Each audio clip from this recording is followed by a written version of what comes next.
Viral keindahan alam rumah Abah Jajang seperti lukisan, makin banyak orang datang sampai halaman rusak oleh kendaraan parkir. Abah Jajang adalah pemilik rumah kayu dengan pemandangan sangat indah.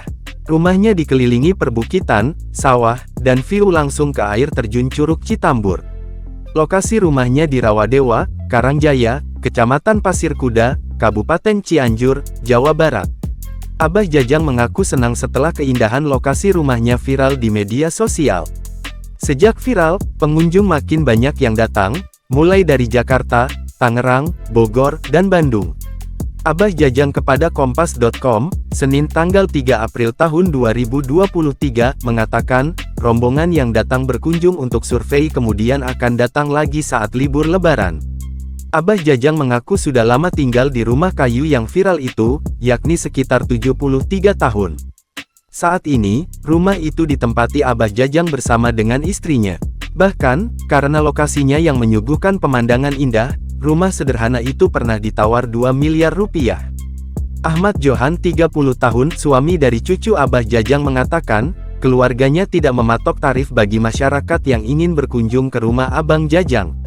Menurut Ahmad, selama ini banyak pengunjung yang berbagi hati memberikan sejumlah uang kepada Abah Jajang tanpa diminta. Ada yang memberi Rp100.000, ada yang Rp150.000.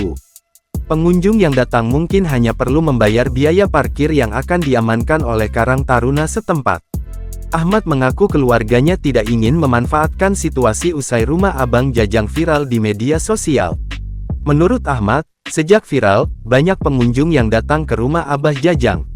Selain bersilaturahmi, mereka juga bisa menginap di rumah Abah. Ahmad menuturkan, banyaknya pengunjung yang datang ke rumah Abah Jajang setelah viral membuatnya kewalahan. Hampir setiap hari ada yang nginep, ada yang main saja, ada yang foto-foto. Dalam satu hari, Ahmad mengatakan ada 10 rombongan datang ke rumah Abah Jajang. Akibat ramainya pengunjung, halaman rumah yang ditumbuhi rumput hijau menjadi rusak karena banyak kendaraan yang parkir. Bahkan tanah di halaman itu sempat amblas. Kedepannya, Ahmad mengatakan tempat parkir akan ditata oleh pihak Karang Taruna.